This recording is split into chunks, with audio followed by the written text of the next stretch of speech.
Assalamualaikum warahmatullahi wabarakatuh. Innal hamdalillahi nahmaduhu wa nasta'inuhu wa nastaghfiruhu wa na'udzu billahi min sururi anfusina wa min sayyiati a'malina may yahdihillahu fala mudhillalah wa may yudlil fala hadiyalah. Asyhadu an la ilaha illallah wahdahu la syarikalah wa asyhadu anna Muhammadan abduhu wa rasuluh. Allahumma salli ala Muhammadin wa ala alihi wa sahbihi wa man tabi'ahum bi ihsanin ila yaumiddin. Qala Allah Ta'ala, a'udzu billahi minasy syaithanir rajim. Bismillahirrahmanirrahim. Ya ayyuhallazina amanu taqullaha haqqa tuqatih wa la tamutunna illa wa antum muslimun.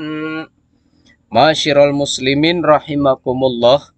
Pemuda merupakan bagian dari sentral gerakan peradaban.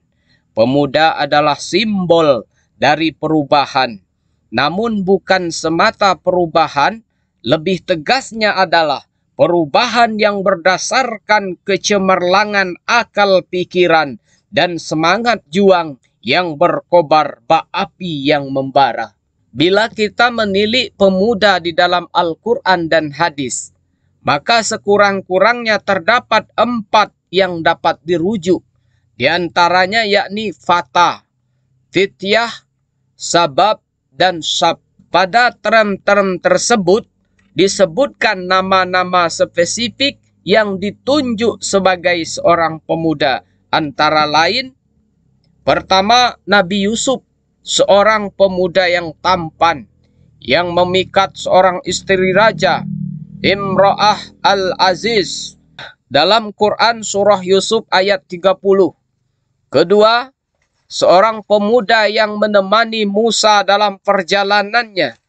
Dalam literatur tafsir disebutkan bahwa pemuda itu bernama Yusha. Keterangan ini terdapat dalam Quran surah Al-Kahfi ayat 60-62. Ketiga, Nabi Ibrahim sebagai pemuda yang digambarkan pemberani dalam mengungkapkan kebenaran. Keterangan ini disebutkan dalam Quran surah Al-Anbiya ayat 60. Kemudian terakhir adalah pemuda Kahfi yang melindungi diri dari kediktatoran raja demi mempertahankan keimanan mereka. Keterangan ini terdapat dalam Quran surah Al-Kahfi ayat 13. Selain dapat ditemukan dalam Al-Quran, term pemuda yang terdapat di dalam literatur hadis, pemuda-pemuda yang disinggung dalam literatur hadis memuat pesan tentang perintah Nabi untuk menyegerakan nikah bagi mereka yang telah diberikan oleh Allah kemampuan untuk menghidupi rumah tangga. Dari Alqamah pernah bercerita, pada saat itu dia sedang berjalan bersama Abdullah di Mina. Kemudian dia berjumpa dengan Utsman. Dia berkata, "Wahai Abu Abdurrahman, maukah Anda kami nikahkan dengan seorang budak wanita yang masih gadis, sehingga ia dapat mengingat masa lalumu?" Abdullah berkata, "Jika Anda berkata demikian, maka sungguh Rasulullah Shallallahu Alaihi Wasallam telah bersabda kepada kami." Rasul bersabda, "Ya ma'saros sabab, man istata'a minkumul ba'ata falyatazawwaj, fa innahu aghaddu lil basar wa ahsanu lil farji, wa man lam yastati fa alaihi bisawmi, fa innahu lahu wijaun." Muttafaqun alaihi. Wahai para pemuda, siapa di antara kalian yang telah memperoleh kemampuan, maka nikahlah. Karena sesungguhnya pernikahan itu lebih mampu menahan pandangan mata dan menjaga kemaluan. Dan barang siapa yang belum mampu melaksanakannya, hendaklah ia berpuasa, karena puasa itu akan meredakan gejolak nafsu. Hadis riwayat Bukhari dan Muslim. Pada keterangan-keterangan tersebut, kita dapat melihat sekalipun pemuda memiliki karakteristik yang sangat cemerlang, akan tetapi pemuda juga memiliki tantangan untuk bisa mengontrol dirinya. Salah satunya yang paling ditekankan ialah dorongan hawa nafsunya yang begitu besar.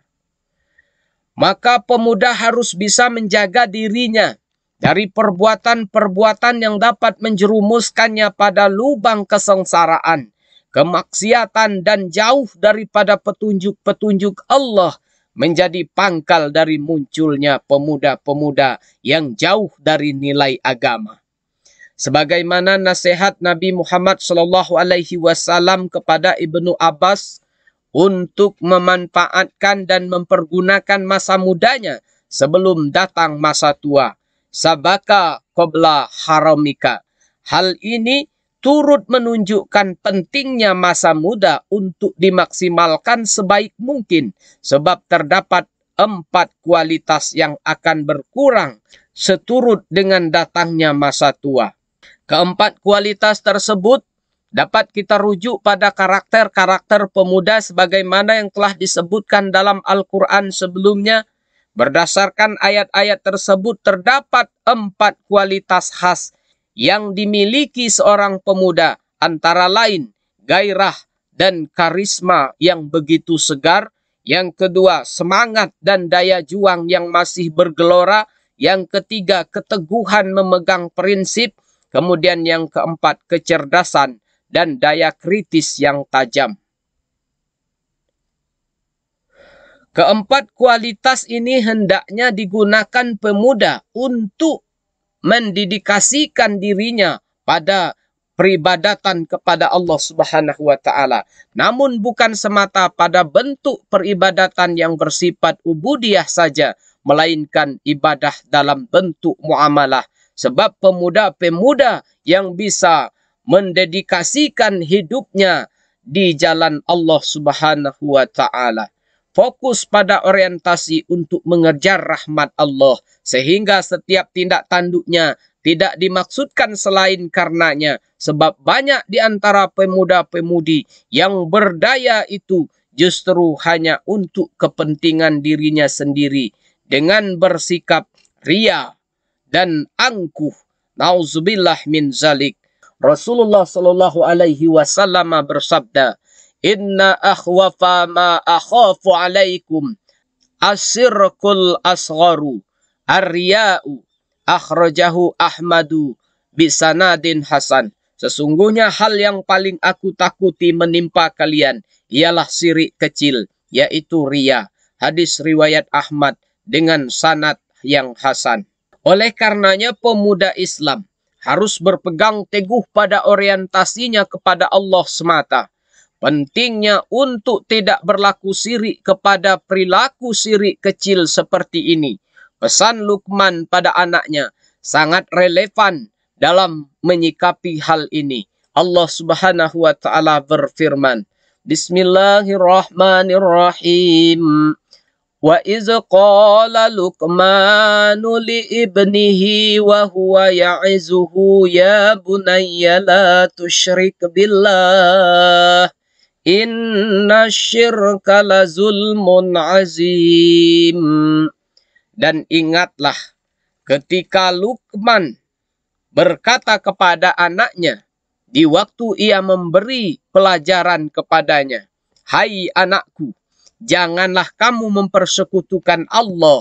Sesungguhnya mempersekutukan Allah adalah benar-benar kezoliman yang besar. Quran Surah Luqman ayat 13. Barakallahu li wa lakum fil Qur'anil azim. Wa nafa'ni wa iyyakum bima fihi minal ayati wa zikril hakim. Wa taqabbala minni wa minkum tilawatahu innahu huwas samiul alim.